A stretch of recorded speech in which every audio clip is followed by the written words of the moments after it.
We're all good. This is another episode of During the Break podcast. They start off on video, then we take them over to audio. Whatever your favorite podcast platform is, just go to During the Break, search it, you'll find it. Or you can go to duringthebreakpodcast.com and listen to all of our past episodes. I talk to interesting people about interesting things. So I need to get a couple things out of the way, house cleaning things. And I told Chris I was going to do this. she kind of laughed when I said it. Lynn Bird says, you are live. Thank you, sir. I appreciate you letting me know.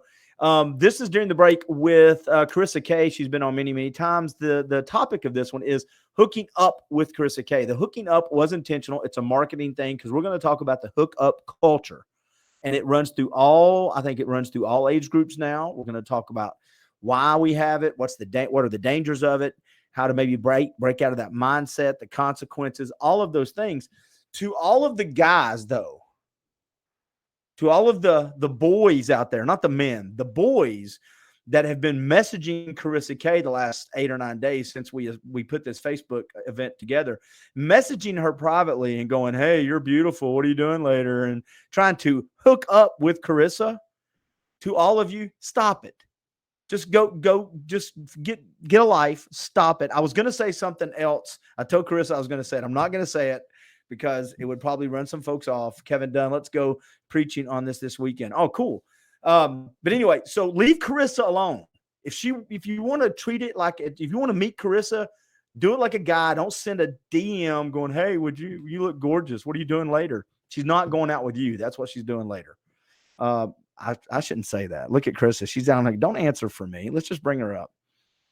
Karisa Kaye, you're coming up in 3, 2, 1. What's up? Hi, Clint Powell. Did I nail it? I mean, you've been getting some messages this week. That's why we have to address sexuality. That's why when you said, hey, do you want a podcast? And I said, yeah, let's talk about the hookup culture. Let's go. It's just all fruit of the culture. So let's do it. Yeah. Guys, if she wants a picture, she'll tell you to send her a picture. She's not asking for it. Don't send her. You don't want one, do you? No. You can answer that right now. Yeah, dick pics are out. Wow, I didn't even. Okay, I was just going to say she don't even want to. She don't want a picture of you on a sunset. You went straight to the other way. Okay, great. All right. Good. Anyways. All right. Hey, how's life? Good. How are you? All right. I am good. Thanks for doing this. I know you're super busy. All right. When we get together and we come up with topics, so far we've really covered some good ground. I'm getting great feedback from people. This is a little bit of I don't say taboo. Can be an awkward conversation. Mm-hmm. So I'm going to ask you in a minute. We're going to define what the hookup culture is, and why we wanted to talk about it, because I think it's one of those things that we see the consequences all around us. And we talk about the consequences a lot of times, but we don't ever talk about the root cause. Like, I think personally, a lot of things we are experiencing in society come from the breakdown of the family. Sure. But we don't really talk about the breakdown of the family. We talk about why people go to jail, and we talk about anger, and we talk about all of these other things, schools and violence. We don't talk about the problem. I think the hookup culture is contributing to some of that. I agree. And then I'm going to ask you for your definition of the hookup culture. I will say this right now. As parents talking to our kids, I think we have fallen in the trap of defaulting to, well, everybody's going to do it. And I'm a hypocrite. I might have done it too. So I'm not going to really, I'm not going to give them the advice and not based on reality. I was saying this to you before we came on. I don't know of another topic we do that with in life. Right. We don't do it with your money or how to get a job or your health. Well, I'm not going to tell you how to do better with your money because I'm a screw up. We don't do that. Yeah. Well, that's why I love that you're open to having these conversations, is because people need to have the language and the tools and the resources to even know how to talk about sex. Yeah. Yeah. I just know that if I've not saved my money well, I'm going to teach my kids how to save money based off my things I wish I had done better. Sure. We should take that same approach to sex and love and relationships. Yes, we should. How do you define the hookup culture, Karisa Kaye? So you and I were chatting about creating kind of an operational definition for the purpose of conversation. And I guess tonight we decided that hookup culture or hookup sex is essentially having sex without the purpose of following it up or including it with any type of committed relationship or relationship. So it could be a one-night stand. It could be, hey, friends with benefits to some degree. But basically, there's no intention of romantic relationship before and or after sexual intercourse with someone. Yeah. And there's 1,000 ways to take it. I'm trying to figure out which topic to go to next. I think we established, though, that if that is your only motivation for getting with someone, it's pretty shallow. Those are, to me, the people you find going from one relationship to the next, because as soon as it requires anything other than the fun stuff and the sexual, it's so empty. Now I've had sex with somebody and I don't even know if I like them. You talked about this on a podcast called Soul Ties. Yes. Yep. I think soul ties is an important part of this. What does that tell everybody what a soul tie is? That leads into this, I think. Yeah. So from a spiritual perspective, from a Christian perspective, I believe that sex originally and still does include the idea of connecting body, soul, and spirit with somebody. If we look at the one thing that used to set marriage apart, it was sexual union. The idea was monogamy, which means I'm choosing not to have sex with anyone else but the person I'm choosing to swear my vows to and enter into relationship with covenantally. So the idea is if the two are becoming one, sex is supposed to be the ultimate culmination of that oneness and at a spiritual level. So when I become one spirit and soul with someone as a spiritual being, if I believe that I'm a spiritual being, this is where we're very quickly going to jump off the cliff of philosophy and theology. But if I believe that I'm becoming one in soul and spirit with someone and they're not my partner, I've seen this, I've experienced this, and I work with clients weekly around this. Now I have kind of some baggage from all of their junk that I'm carrying around with me.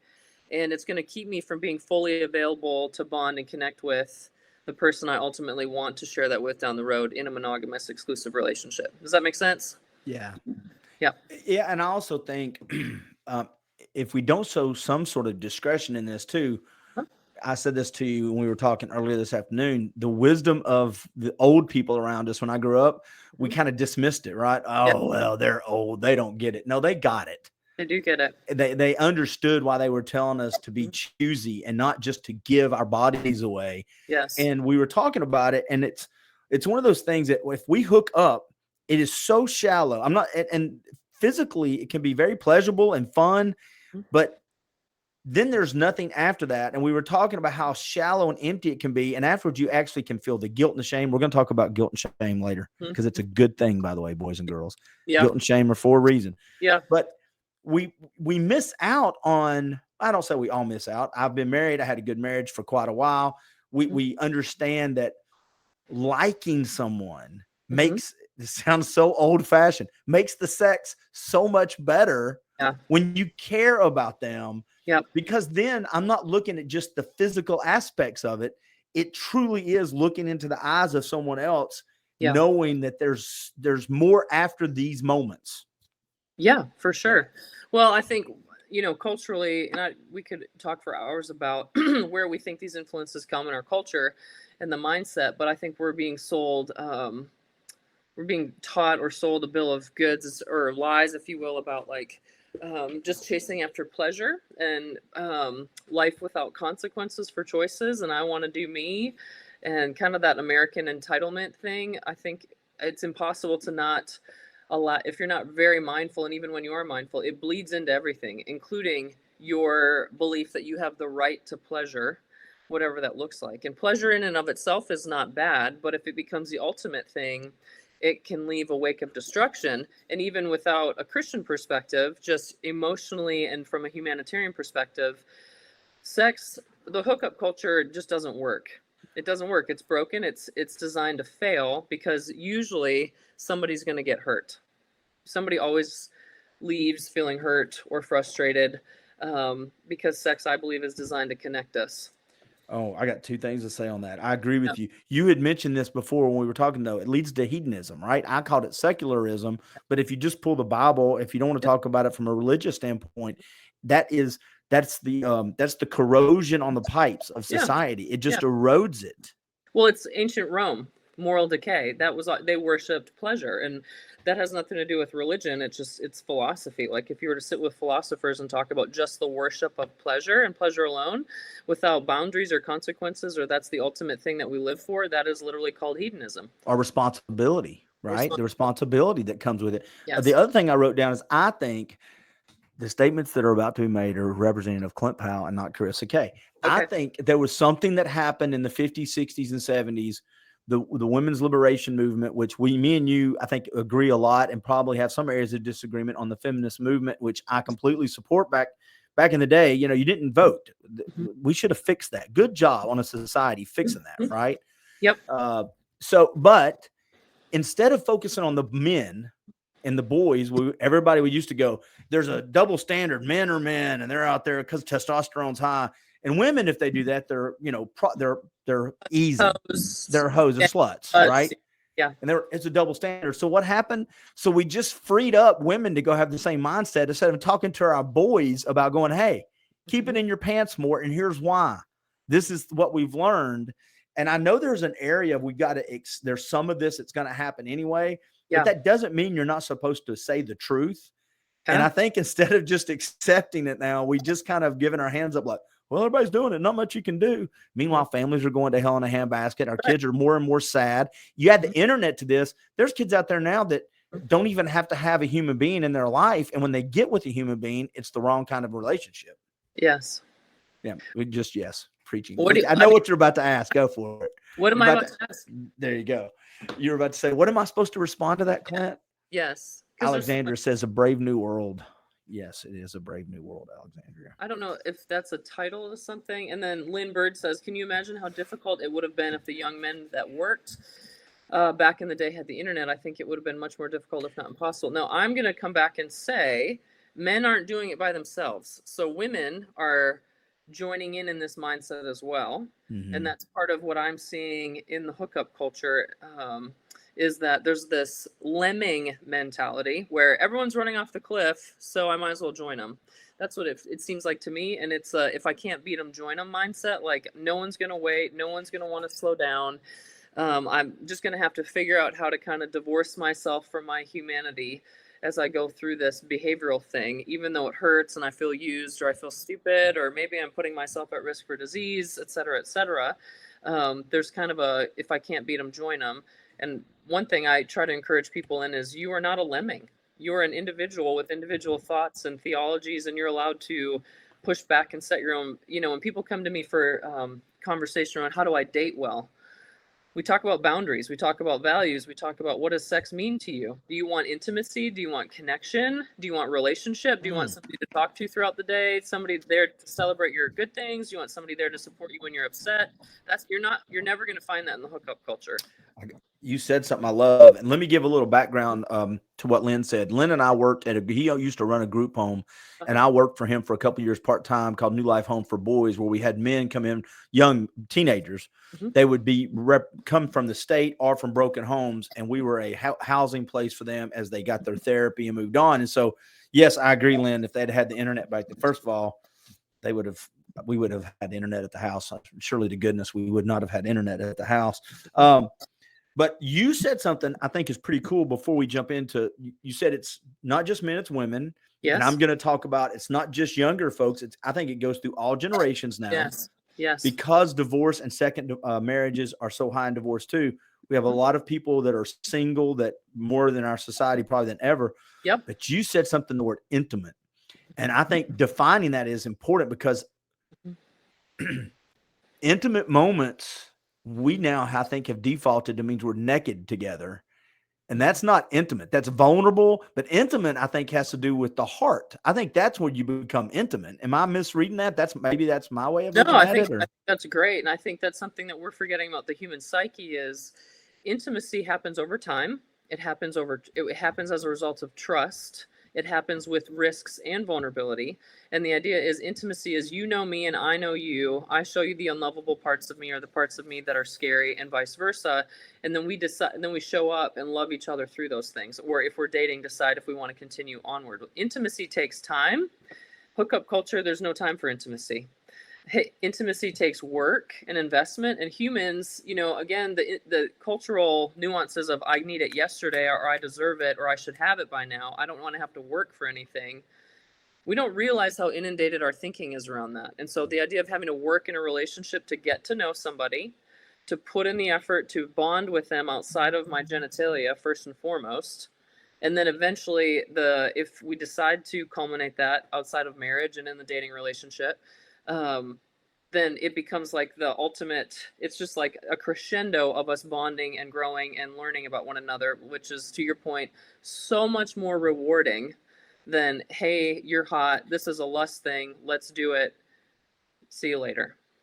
Yeah, there's nothing after that. There's nothing to cling to. That's why I've got it. It's almost like the drug addict. I've got to go to the next one. Why? Because I don't have, there's no in between bridge. It's a super high peak, and you become, and Alexandria says it's the book A Brave New World, where it's dystopian utopia. In other words, it's pleasure was paramount. Yeah. She says A Brave New World's main theme is the incompatibility of happiness and truth. Mm-hmm. Yeah. Well, and I think this thought that we're talking about can go into our politics, into our religion, into our families, into our educational system. But when it comes to the sexual, the hookup part of this culture, it does run across, I'm seeing it, or I think it is, all generations now, from the 18-year-olds to the 58-year-olds. And they're running from one thing to the next because you said it before we came on to me privately. It's that we dehumanize ourselves. We dehumanize. Yeah. So dehumanize. Yeah. Let me say the right words. Dr. Jordan Peterson, so much more brilliant than anyone that's ever going to listen to this podcast or even participate in it. Hey. What? But it's true. Yeah. So he has so many great. You're brilliant, Clint. All right, but there's a totem pole. Whatever. So he's from Canada. Yeah. Stop. Anyways, Dr. Peterson, he talks about how, and I thought this was fascinating, something I heard recently. He said, if you decide, he said, you have to ask yourself what you want from sex, which is what we were talking about. What do you want from sex? If it's the lust and that's enough, okay, then hookup culture may be for you. But if you're going to continue to do that with different partners over and over again, you are going to have to dehumanize yourself to do that. And you will have to dehumanize the person you're having sex with, which is literally the making of a psychopath. He says psychopathy. It's true though, because that is the personality disorders of the narcissism and the I can't think tonight. I'm sorry, it's Sunday. The psychopathology, the antisocial personality disorder, that kind of stuff. The sociopath, those people don't care about humans. And that's my concern long term. One of the things we say is you start taking something that's supposed to be one of the deepest, most meaningful acts of humanity and human connection, and you turn it into something recreational and self-centered, and you're using somebody as just meat or orgasm and immediate pleasure, and then you leave them. That is profoundly scary long-term for how we see one another outside of the bedroom, and thus how we will treat one another and relate to each other. Does that make sense? Yeah, it makes complete sense. And don't let me forget, I'm going to go to the guilt and shame on this in a minute, but I want to throw this mix in there. If you start adding to it the availability of things on the internet, if you add that into the mix of how we look at each other now, not only am I after Karisa, and I'm using you as an example, so, but not only am I after Karisa simply because I think she's pretty, right?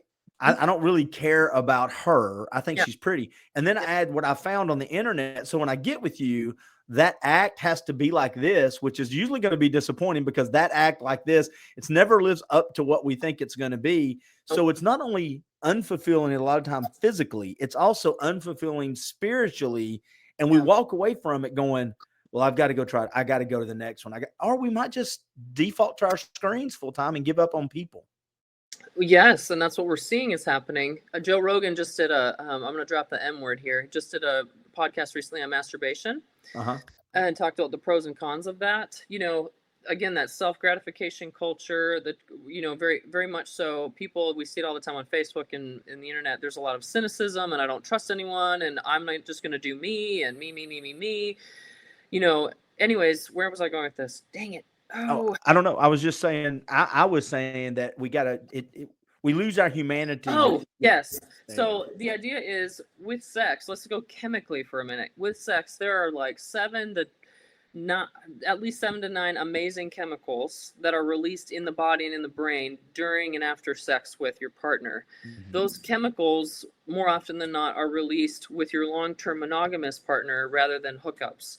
So hookup is very dopamine based, which is the pleasure, the motivation. It creates focus and external drive. Like, I need more. Let's go after that. And there's a whole book right now called Dopamine Nation. They talk about our phones, social media, shopping, the porn industry, sex. All of that is dopamine flooding, and it's basically like a brain in addiction. And hookup, if that's where you hang out for too long, you get into that dopamine loop. For whatever, if you're deficient, dopamine deficiencies happen for a lot of reasons. When you get into that dopamine loop and all you're chasing after is the novelty and that high, that's what we would constitute as addiction. And that's where we're going to have to start calling things for what they are. Like in my field of sexology, there's this huge controversy of, does sex and porn addiction exist or not? And there's this whole camp where it's like, no, it's not a thing. Absolutely not. You can do what's right as long as it's fun, pleasurable, and there's consent. And then there's a whole other camp where absolutely there are boundaries, there are consequences. At some point it becomes harmful. But, this behavior long-term, even using people for sex, we have to look at an addiction component as well as what are we chasing in those events. Does that make sense? It makes complete sense. And it makes me wonder, and again, I'm not in the room with really well-educated people because I'm not in that room, right? I don't have the key to get in. Yeah. But it seems to me that some proof is in the pudding when you see relationships that are torn apart from the mindset of, I get affirmation from the other person, right?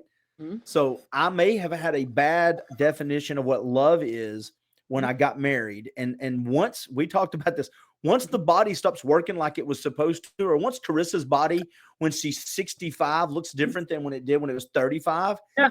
If my definition is about making love, having sex with a pretty person, if I don't love you and think you're a pretty human, soul out, then I'm going to look around.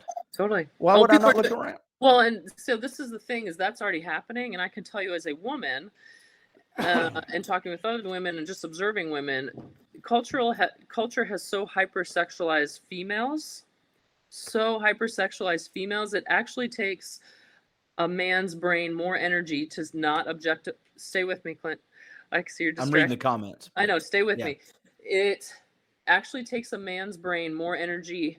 It takes more energy for a man's brain not to objectify a woman than it does to see her as an object, because objectifying women is so inundated in our media and in culture. It takes men more energy to look at a woman and not see her as an object. Like, that's how bad it is. So the hypersexualization of women is manifesting into women like going absurd into the plastic surgery world. I mean, plastic surgeons are making bank like more than ever before, and women trying to make themselves look like sex dolls. And for me, there are long-term implications for that in a woman's pleasure, because there's tons of research for women about body image and how it influences sexual function for her. If a woman is more concerned about how her body looks during sex than anything else, she will not be able to stay present and enjoy pleasure from her male partner. Well, a woman's body image is complicated as well. So if she's watching her husband or her male partner look everywhere else and then go, can't you look like that? Can't you do that? Can't you shave like that? Can't you cut that off? Can't you add that on? And you're now a quilt as a woman. There's a certain neuroticism that creates for females. And that neuroticism is going to steal from sexual pleasure and sexual union. Does that make sense? 100%. Well, yeah. I mean, the harder you make it for me to relax in the moment of sex, then the less pleasurable it's going to be. Once I can that much better than I. Once I can pull the veil back and just go, this is who I am, and I know you love me because you loved me in the kitchen, and you loved me when I had the kids, and you loved me, when I got up in the mornings. Now all of a sudden you can be vulnerable, and but there's also this other side of this. It's not just women, because we've got a society now where men's testosterone is lower at younger ages than it's ever been. Women, and God's got a sense of humor, because women's sex drive peaks at different times and men starts declining at different times. And if a woman has gone into a marriage and that has been the only thing that's really held the marriage together, when that man changes, even if he goes for testosterone replacement, which great, I'm all for it. But if that's your definition, then you're going to seek to go find yourself too. Yeah, no, and I'm so glad you brought that up, because I'm seeing younger men come in with erectile dysfunction, delayed ejaculation, premature ejaculation, because performance anxiety and body image as well. You know, the porn industry is kind of the main educator, unfortunately, for people in sex anymore. And so when a man looks at porn sex and looks at the penises that the actors are using in those videos, and he looks at himself and anatomically maybe doesn't look the same, there's a lot of anxiety for men around that. That's getting in the way as well. Or if he's not lasting as long, or his female's partner, her body isn't responding in the same way that she does in porn, then he's thinking he's not a competent lover. What's wrong with me? Well, but also Yeah. once you've go back to the hookup culture, because this is where it all ties together. Then I want to read a few comments. Yeah. But once you have established that I'm only in this for the look I can make on your face, and the look that, and the moment, just the dopamine, not all those other chemicals. Once I've established that, then I'm not invested to have conversations on saying, okay, Karisa, how can we do this better for you? How can this be a more fulfilling activity for us both? How can we make sex better? And I don't feel comfortable answering those questions, much less asking them. I'm going to tell you, I like the counterclockwise swirl, and you're going clockwise, and Totally. No, and actually, Dr. Spring Mintz talks about that in some of her research. She wrote a book called Becoming Clitorate, and she talks about, in the hookup culture, is it cisgender women? They're women who identify as heterosexual, having sex with men. Women are like 90% less likely to have orgasms in hookup sex than they are with a long-term partner.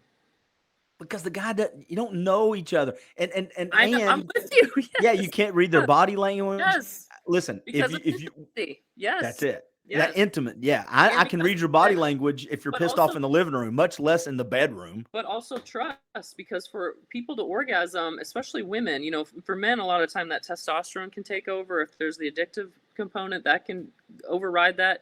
But for women to let go and to let a person inside of her, and then relinquish herself to pleasure and have involuntary responses, she really has to she's going to have to trust her partner. Yeah. Yeah. Yeah. Well, and this is when I will submit to any guy that's out there's been in a long-term relationship. You'll hear guys say this, and this is revealing the curtain. Guys, I was on my game. Let me tell you what you were. You were probably more responsive, and you probably had a good day with her outside of the bedroom. There's a lot of things that went into being on your game that you probably didn't really pay attention to. Yes. And you just probably got lucky and hit all the right things during the course of the day. You put the dishes away. You complimented her. You weren't an asshole. Next thing you know, you're in the bedroom. But it wasn't most likely a hookup. Right. Yeah, it wasn't. And then all of a sudden you didn't turn into a porn star that one day either, by the way. Yes. Hey, let's read a few comments if you're okay with that. Let's do it. Kevin said, everything Karisa is saying is so profound. I'll have to rewind so I can take quotes. Thank you very much. Lynn Bird, years ago, the family is where we learned what true love was. Clinton, you and I both had great parents who taught us many lessons about life. I think we're losing the family model in our society. That is scary. But I hate to say this. People may tune in late. I'm a big believer on a lot of what's going on is what I said at the beginning. Yeah. Parents or older people, for some reason, just default to everybody's going to do it. Kids are going to have sex. You can teach them to be abstinent, but it's, they're going to, that doesn't mean you don't tell them the truth. Right. But that means you have to be engaged and pay attention. Yeah. Curious, your thoughts on, I'm going to let you say that word. The fem cell community? Yeah, community. Women who are essentially opting out altogether of dating and sex scenes because of the several horrendous experiences. I've not heard about that. I haven't either. So I'm gonna be forthright. I haven't heard of it either. To me, that sounds more like people choosing to kind of turn off their sexuality and kind of pursue an asexual life. I'm not sure if that's what she's referencing, but. Well, and I mean, just common sense wise, I could see if you've had horrendous experiences. I don't know what that means, if there's been some sort of abuse there or an aggressiveness or just bad sex or no relationship after what being lied to.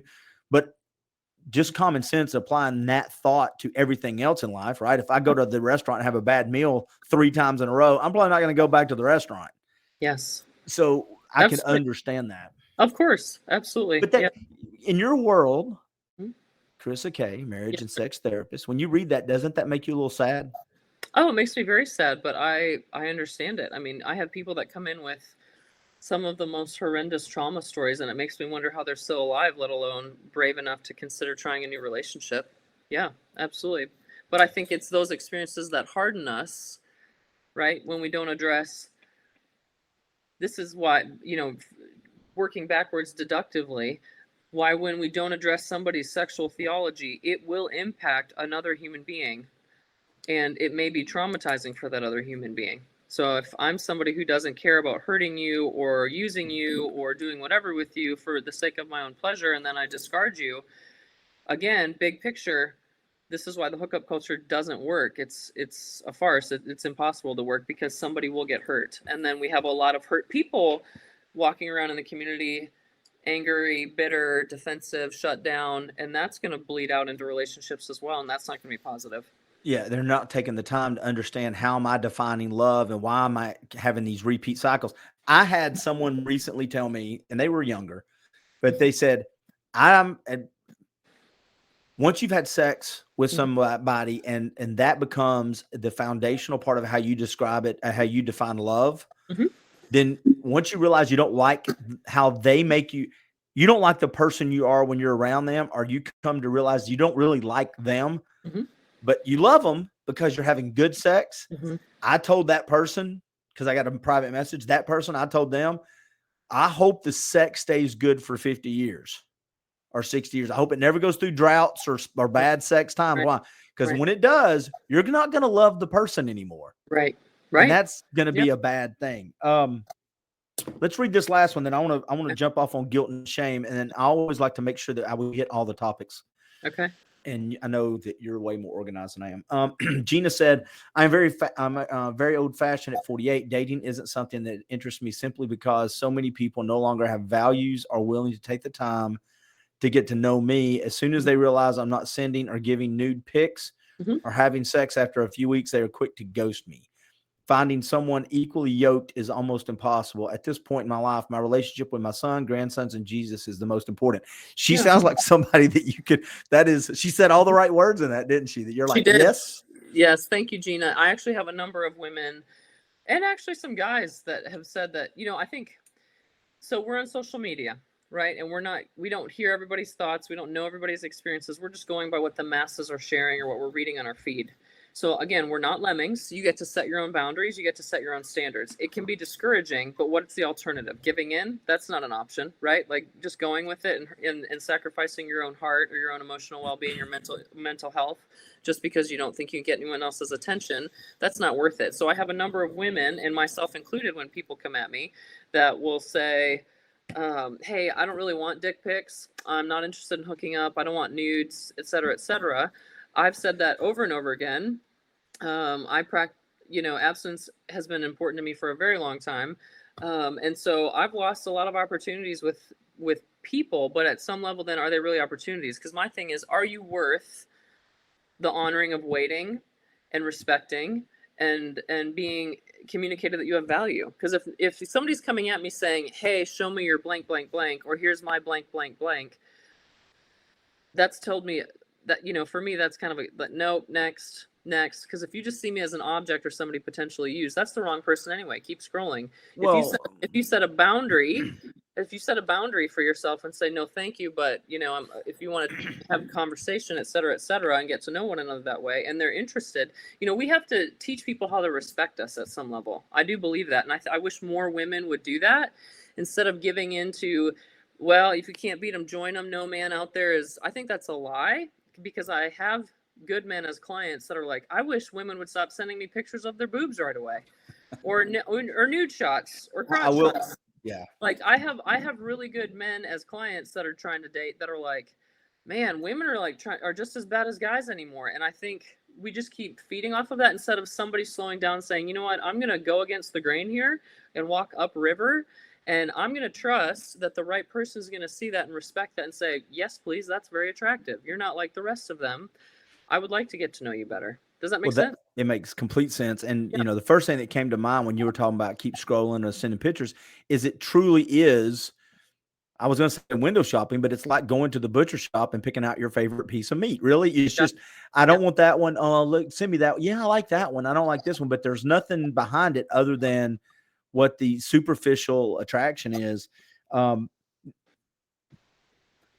The other thing is, man, it's going to take me a minute to get to my guilt and shame. I got to make this comment. I love the guilt and shame part, but the other thing is dating now.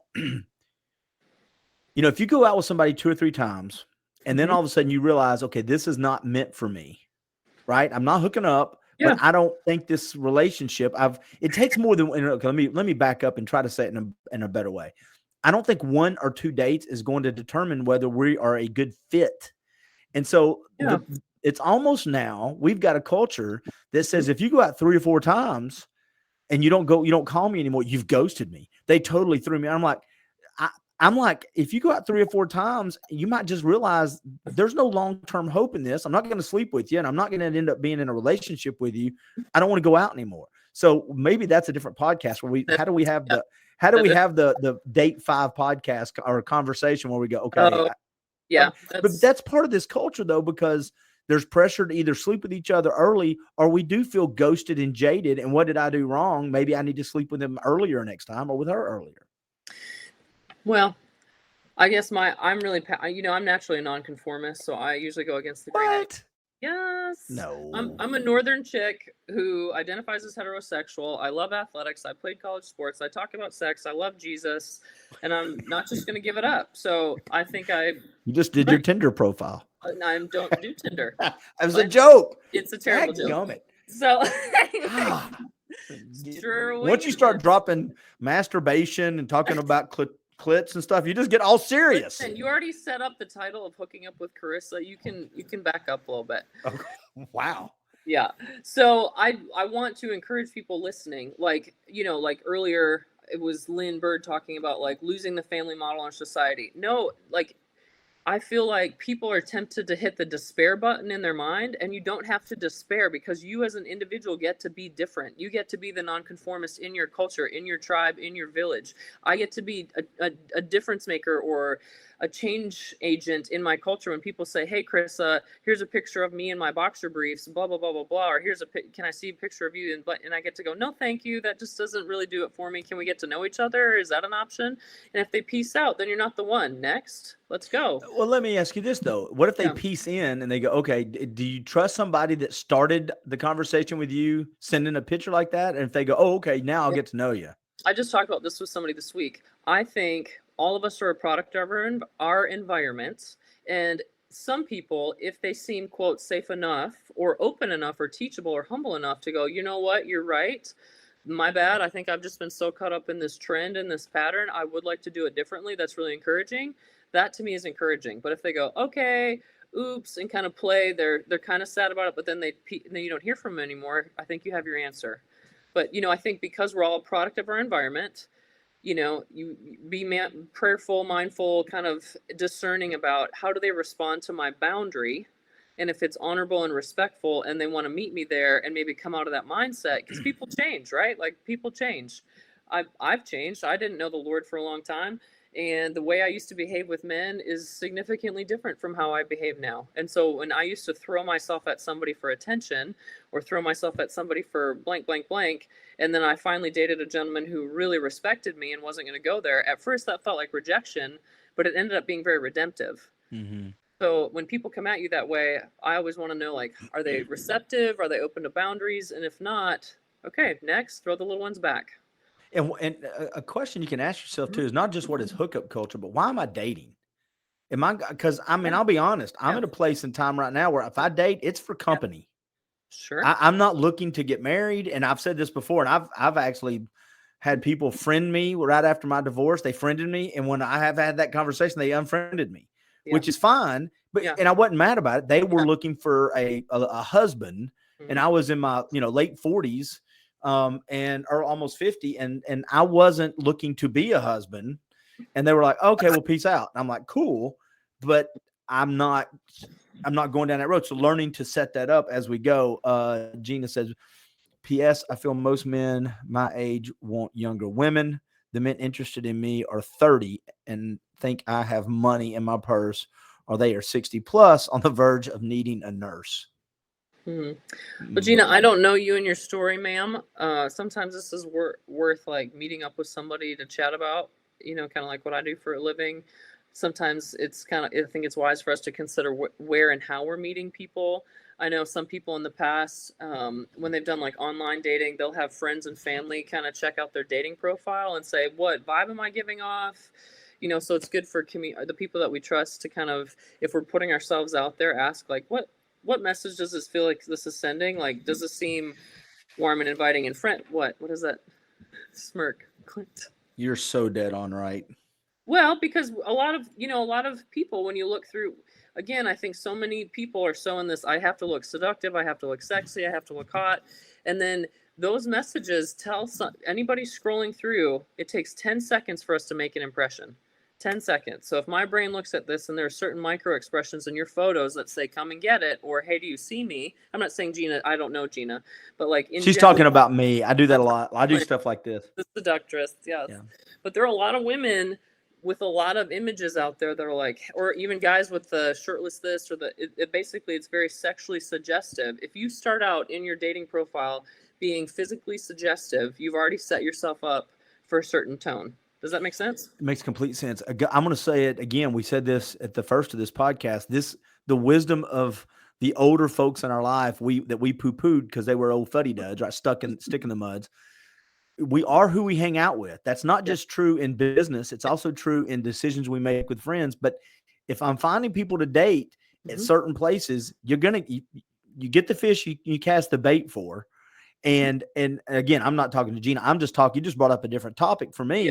Yeah. This is why when I smiled when you were talking, I can remember when I was young, my mom saying, you'll find the girl that you want in church. Now, that doesn't mean that you're not going to find people that are whatever. Church is full of human beings, just like bars are. I completely get it.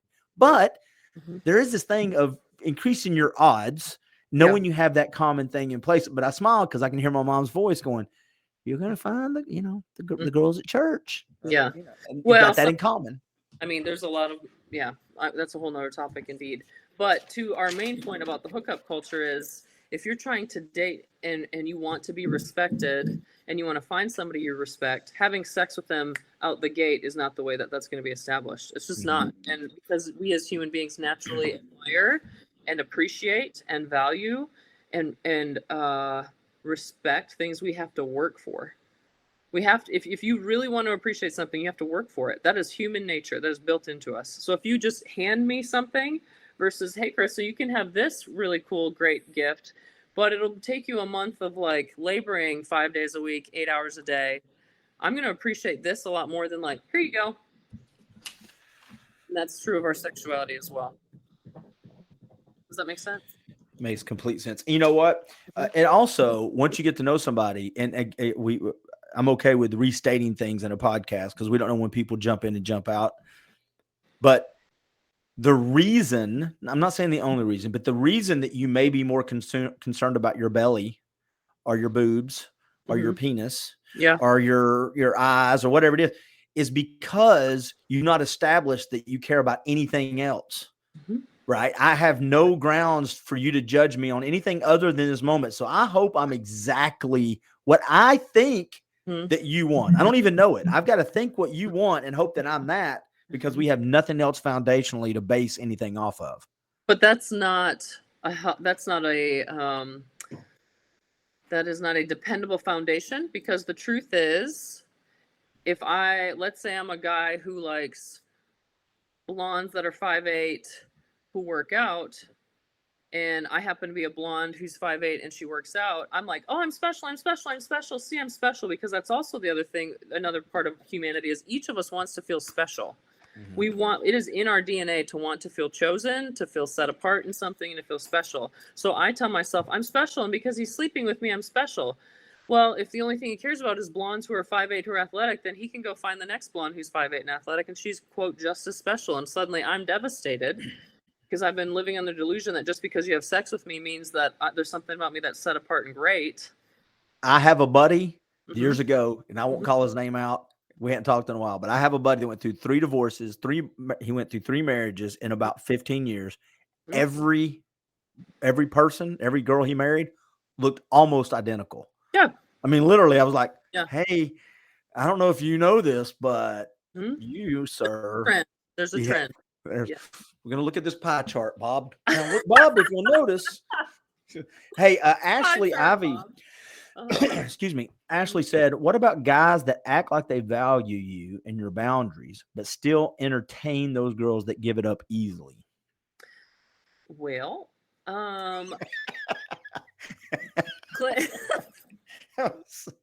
you look to the heavens.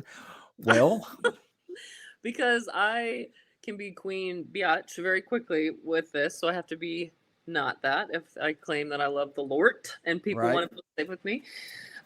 We call that cognitive dissonance or incongruency or inauthenticity. So if somebody comes at me and says, I really do value this, but my behavior is showing that I actually am entertaining this and this is more important. I've learned, especially with men over the years, you have to pay attention more to the behavior than what they're feeding you verbally. I just believe that. It's called it's manipulation, right? Correct. That's what I would call that. So if a man's behaviors do not match up with what he's telling you, pay attention to his behaviors. And I've learned that the hard way, personally, a lot. And I've had men tell me that. I've literally had men tell me that as a woman, like, Karisa, pay attention to a man who can show up every day in the way that he claims to pay attention. Jesus says that, for goodness sake. He said, whatsoever a man values, or wherever a man's treasure lies, there his heart lies also. So pay attention to what a man pursues day in and day out, and you're going to be able to identify where his treasure lies. And I'm going to challenge. Oh, go ahead. I'm sorry. No, go ahead. I was just going to challenge men on that too. When you hear that, instead of getting defensive and you fall into that category, I think this is a good chance to zoom back and go, it is possible that you have a learned behavior that you're not even aware of. Yeah. Or you're aware of it, but you think it's normal. Somehow you've justified it. And if you've done it long enough, that's your default dating style, right? That's just how I do things. Mm-hmm. And we don't take time to pull that apart and go, maybe I'm not coming across like I want to come across. Yes. And thinking more about Ashley's question, I think there's an unfortunate thing with men's ability to compartmentalize, because I have listened to men tell me this and have listened to them in the therapy office for years say this.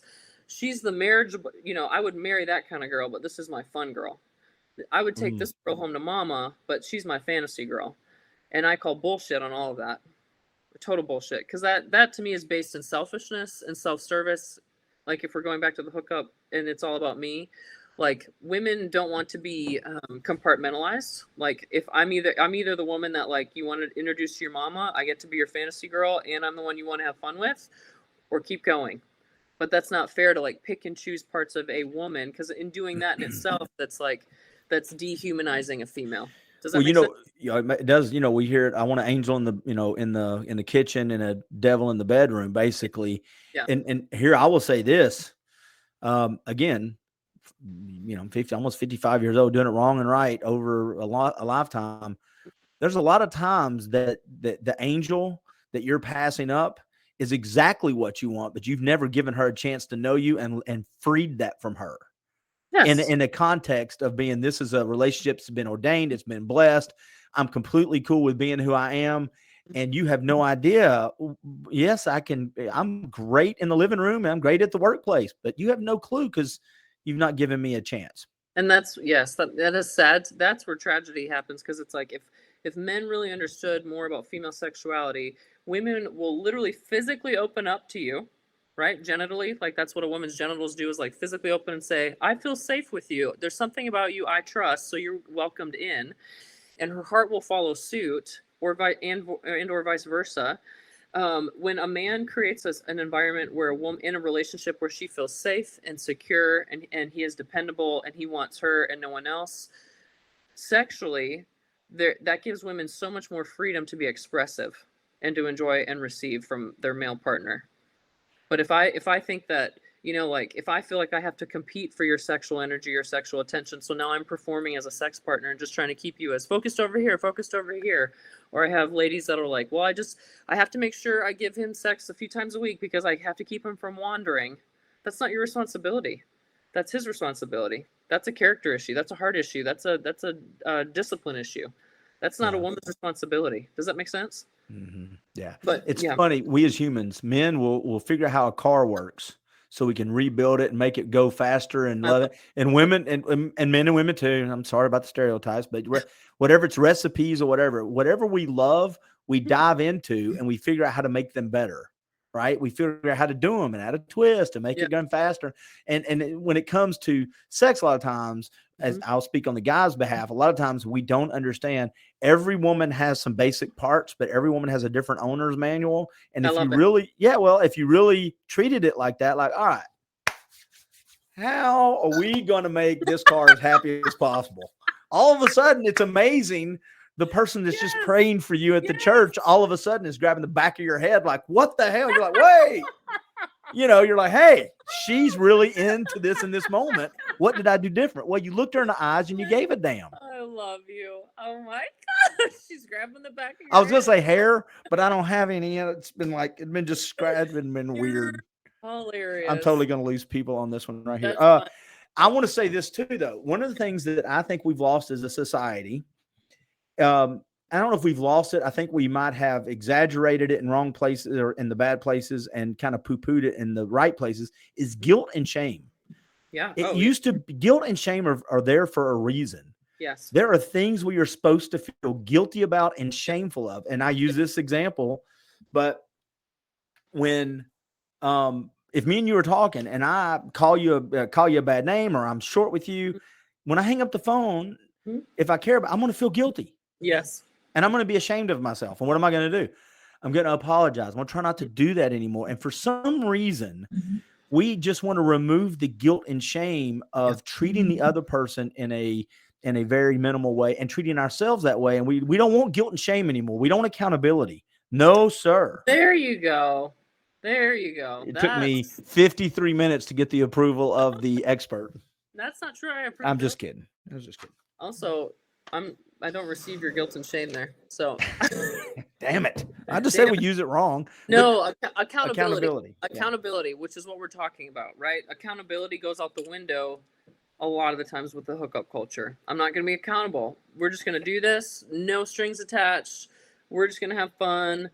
FOMO, live in the moment, blah, blah, blah, blah, blah. Like just here and now. We're not guaranteed tomorrow. Again, I think that's more of a hedonistic mindset if we're going back to philosophy and paradigms. But that doesn't work long term. You and I talked about moral relativism and how that's actually broken and inerrant. No, that's with error and erroneous. Sorry, wrong term there. It's erroneous thinking. It's impossible. Moral relativism of, hey, my morals work for me, yours work for you. Let's just not step on each other's toes, which means don't make me feel bad. Don't hold me accountable. No guilt and shame. We're just good. Utopia. It doesn't work. You can't build a society on we've got to have some agreed upon principles, not just in politics and our world, but also in the family structure and how we approach sex. Sexually, yes, absolutely. The other thing I wrote down is I think sometimes this is true for guys, at least, is we look to women so many times to affirm who we are because we don't spend time developing what it is to be a man outside of the woman. Oh, women do it too. Humans do it to each other. Yeah. Well, I mean, I'm only as attractive as the pretty girl thinks I am. And then I'm worth loving. And what happens is if you don't like me, then I all of a sudden become not lovable. And I've got to seek affirmation from the next one. And I think that's how you get affairs too. That's, me and Karisa are dating. All of a sudden somebody else that's really pretty affirms me. And all of a sudden, well, I must be special or not. We're just humans. Maybe you're special and you're looking for the right thing from the wrong person. Okay. I'm just going through my list. I had a good example written down in a notebook way out there and I didn't bring it in with me. That's fine. No, I think what you're saying is true. I think we as humans naturally look around in the groups that we're in and go and do that with one another. We're taught to do that. I think we're taught to do that. Mm. And so because there's such a huge push on vanity in the United States, like huge push on vanity and worship of vanity, it becomes idolatrous. And so then it's like, who's the quote hot person in the room that's going to give me my sense of worth and identity? And scripture calls it idolatry. If I run to anything else outside God as my source of identity, that's actually idolatry. And that's where it becomes really broken really fast, is I need all the hot people possible to let me in, or to want to do me. You know, when people say stuff like, I used to have guys say to me stupid things like, I would do ya, I'd do ya, or I'd do her. I would get so infuriated because I'm like, do you know how effing arrogant you sound? Do you think I would let you have sex with me, first of all? Second of all, that's so arrogant to assume that because you would have sex with me, that somehow gives me value and worth. That you are not Jesus Christ, bro. Sit down. Does that make sense? But that's kind of what we do with each other. It's like, well, I'd do ya, and somehow that's supposed to give me worth.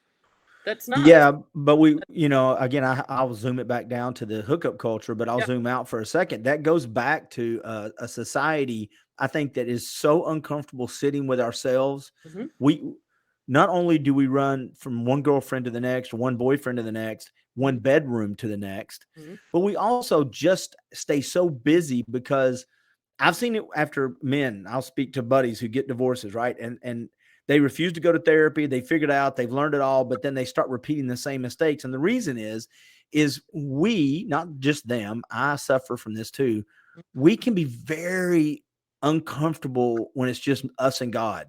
Oh yeah. We get very, because that's when, you know, as a matter of fact, I did a podcast on this. I challenge anybody to do it. Get a pen and paper and sit in complete silence. No music, no yoga music, just silence. Close your eyes and sit and write down. Only time you open your eyes is to write down. I've done this a couple of times. You like this. You only open your eyes to write down whatever you're thinking. You'll have 2 pages. And at first it'll be, this is stupid. This is hard. How long's it been? Write all that down. But eventually, I should apologize to Bob, or I really regret not being a better husband here, or a better father. The stuff will rise, but we're so uncomfortable with that. If we can't get comfortable with who we are, how in the hell can I ask Karisa to be comfortable with who I am? Well, you're not wrong, but that has to do with pain aversion. And we, again, want so desperately to just be comfortable. Don't make me uncomfortable with accountability and pain. We keep ourselves distracted and overstimulated, and I think that's part of the hookup culture. That's what I was going to say. Are we go, I need that dopamine release. I feel good in the moment. Yep. But it's really deeper intimacy issues, or a lack thereof. And so we miss the chance to heal ourselves. Absolutely. Clint, I am totally frozen on my side. Can I log in and log out? Yeah, I can still see you and you're moving great. So log in and log out. But if you're not seeing good on your end, log in and log out. There we go. She'll be right back. We practiced this beforehand. Her internet froze up. Don't go anywhere, because we're going to talk about how can we fix this and what are some consequences of the hookup culture. So don't go anywhere. She's going to be hooking right back in. Here she is at the bottom of the screen.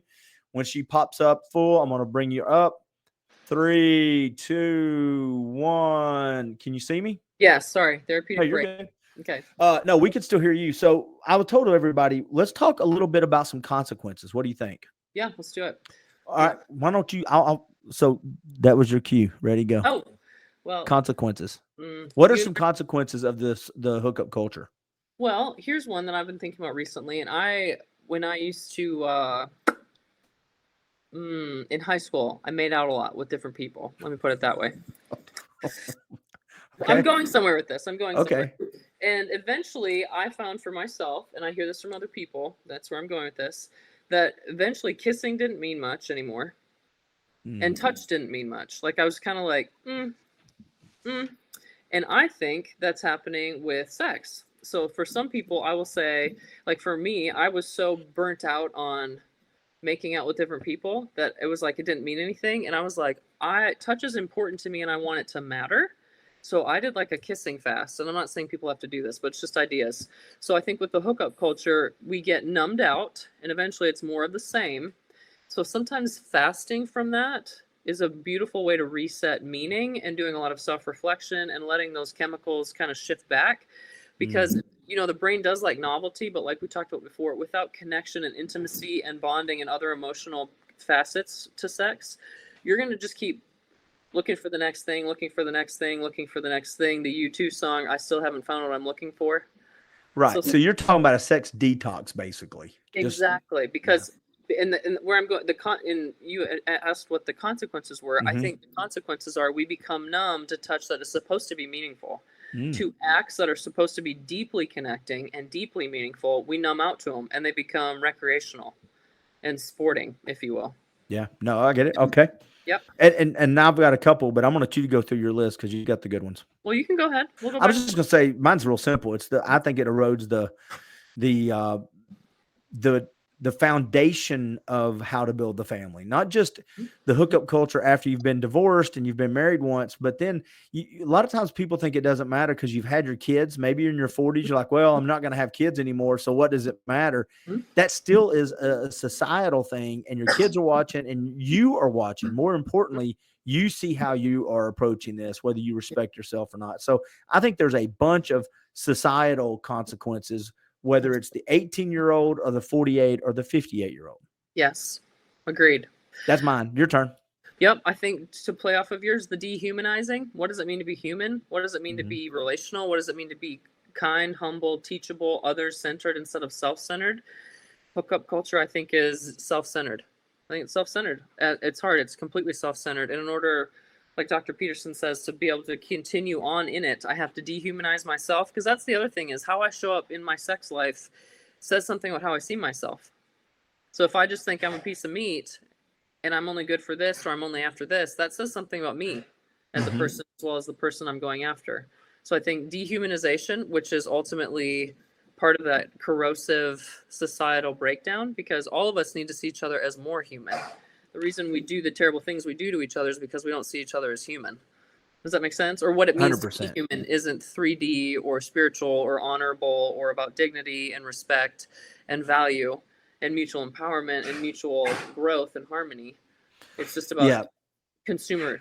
Does that make sense? It does. And I think one of your dogs is tearing something up. Yes, no, Rhett. He's got really bad allergies, so he's been coughing all day. Is he okay? Okay. Yeah, he's fine. The other thing is, Alexandria said it. One of the consequences that we didn't talk about before we started this was people just give up, right? They carve that part of themselves out and they store it over here.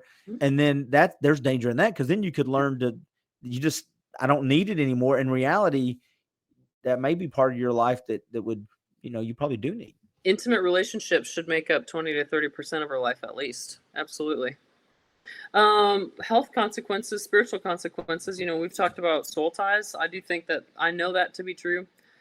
People can argue with me all day. I just am convinced of that. Like soul ties, the spiritual consequences. You start spiritually bonding with people that you weren't meant to bond with, and you start carrying their baggage with you, and that's going to keep things pretty cloudy and distracted and bound up for you. And I'm all about, like, let's walk in as much freedom as possible. And I mean a healthy, like, abundant freedom that's like free from debris and mess and extra baggage from other people. Like, and so I think the soul tie thing absolutely interferes with all that. You also had brought up one that's just a physical thing. I mean, STDs where we live, we're not only the Bible Belt, we're almost like an STD belt, aren't we? We are. There is, so Tennessee, I think in 2019, was talking about makes up like 2% of the United States population. We are among some of the highest rates of STDs hang out in the state of Tennessee. So syphilis, Chattanooga is like a hotbed for syphilis right now. Like people, I mean, there are health consequences for certain STDs that we need to be mindful of. So I know, people can have STDs, but moving forward, how do you want to protect yourself and others from the continuation of making some of those situations worse? Because there can be long-term consequences to certain infections and diseases and viruses. And I'll say one more, and then after the consequences, we'll kind of pull apart how to fix some of this or how to change some of the mindsets maybe, but I'll revisit it. One of the consequences I think we're living in, I think the hookup culture is the consequence of, instead of telling boys to go down the road of be judicious with how you give out sex, you don't just do it because it's part of your DNA, man. Instead of telling boys to change or maybe be a little more better at that, we just kind of opened it up and said, well, in order to be even and equal, we need to quit calling girls names and we just ought to make it, everybody ought to be able to sleep with who they want to. Well, that's great if you want an equal society. Okay. Or we could just tell both boys and girls to give it up less. Go back to there was a reason we taught before you don't have sex before your marriage. Not that we knew that people weren't going to, but there was pressure there, that guilt and shame. Mm-hmm. And it seemed like society held together a little better. And I could be 100% wrong though. Are you asking? Yeah, it's just, I'm throwing it out there. You can respond or not respond. That's so up to you. I want to make sure I'm hearing you correctly, because when you start out with boys, my brain goes to, hold on, no, both parties need to be held equally responsible. That's it. That's what I'm saying. You're saying basically both genders need to be taught to be more responsible with their sexuality. Basically, we instead of saying to boys, because it used to be boys will be boys and girls are sluts. Mm-hmm. And instead of looking at the boys saying, hey, why don't we stop justifying the fact that they can sleep with 10 women, and when Barbara sleeps with 2 guys, she's a slut.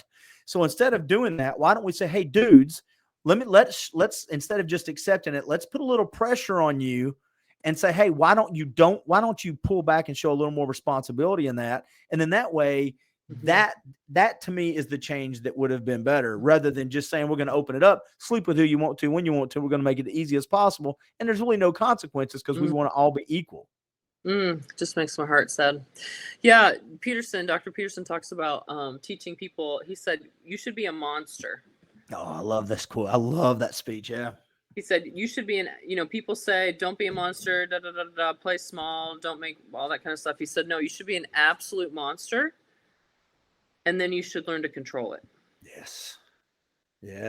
And I think more people resonate with that. And that is the power of our sexuality. Now I'm going to share a little bit of my theology. Sexuality, I think, is one of the most powerful forces on this planet.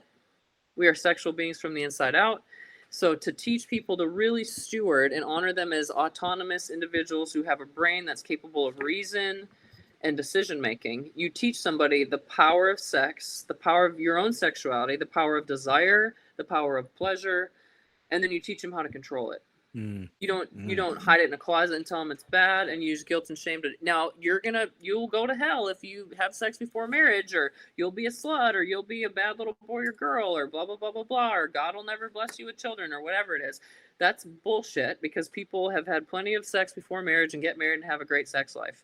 It doesn't mean there aren't consequences. And are great Christians, by the way. Absolutely. Absolutely. But it doesn't mean there aren't some type of consequences down the road. Like, hey, now I'm with this person that I really love and adore, and I hate that I shared this part of me with these other people. And now we see each other out in Walmart or at church, and it's embarrassing that, hey, I've been in bed with that person when I really only want to be in bed with this person now.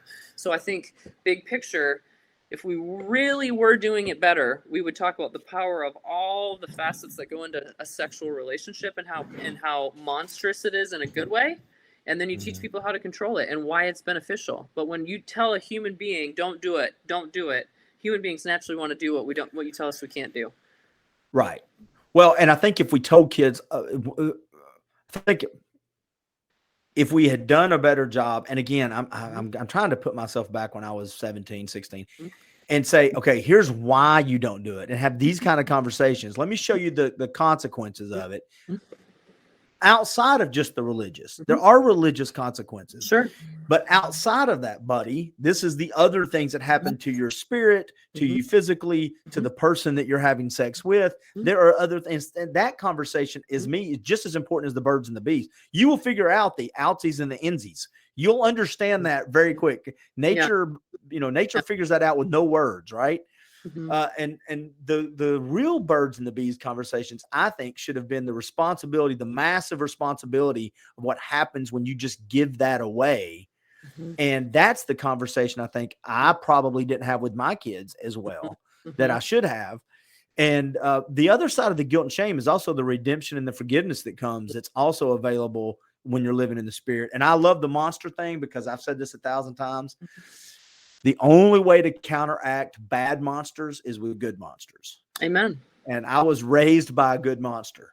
And, I know. And I have that as an example in my life, because when the bad monsters have risen their heads have peaked above the horizon to look, the good monster was on the front porch smoking a cigarette, and they knew up front that that's just, I'll go to someplace else. Yeah. Well, so I affirm you. Yeah. That channel of conversation around power and how powerful things are, and really teaching somebody about their power in their sexuality, in their gender, in their capacity for relationship and pleasure and goodness and connection and all those things that I think most of us are hungry for.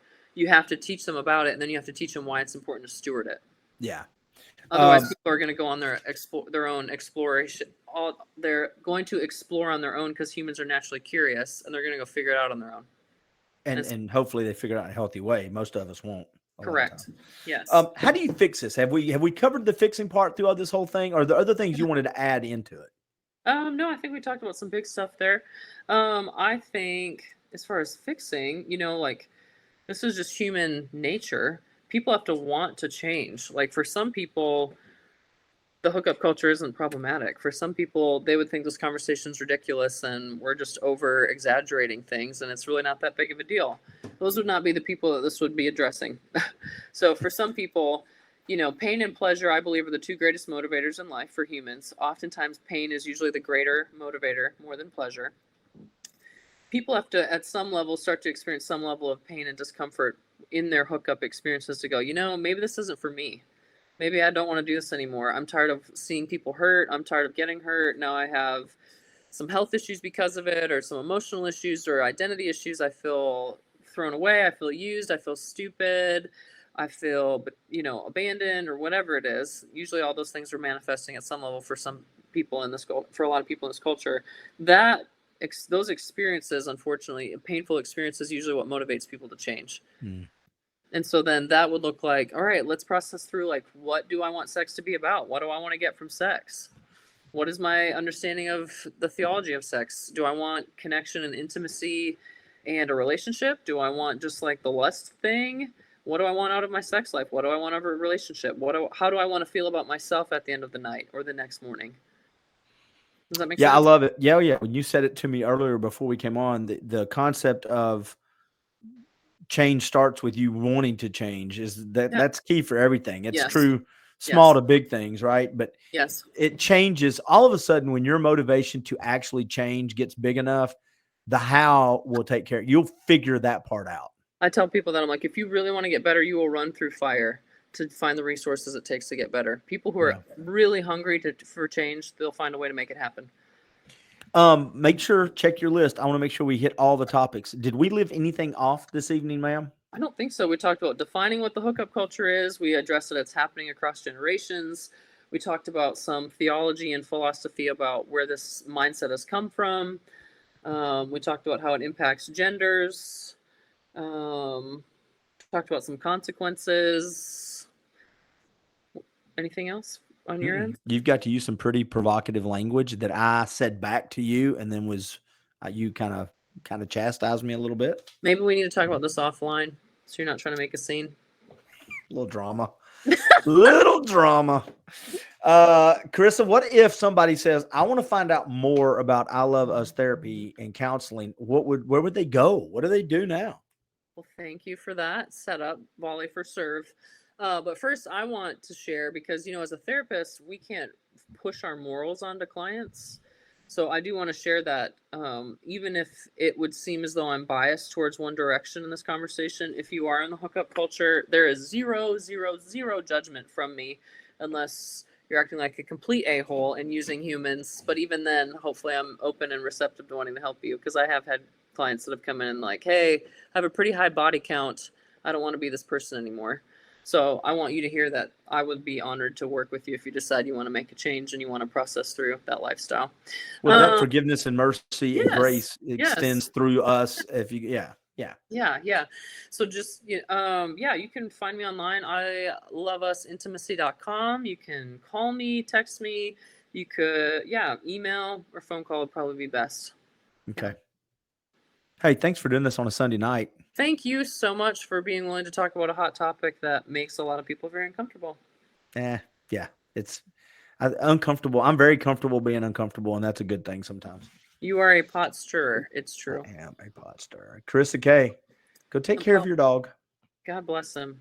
God bless him. Thank you. Tell Sam I said hello. I will. He's in the other room just snoring. All right. Bye, Karisa Kaye. I'll see you Wednesday. Yep. Bye.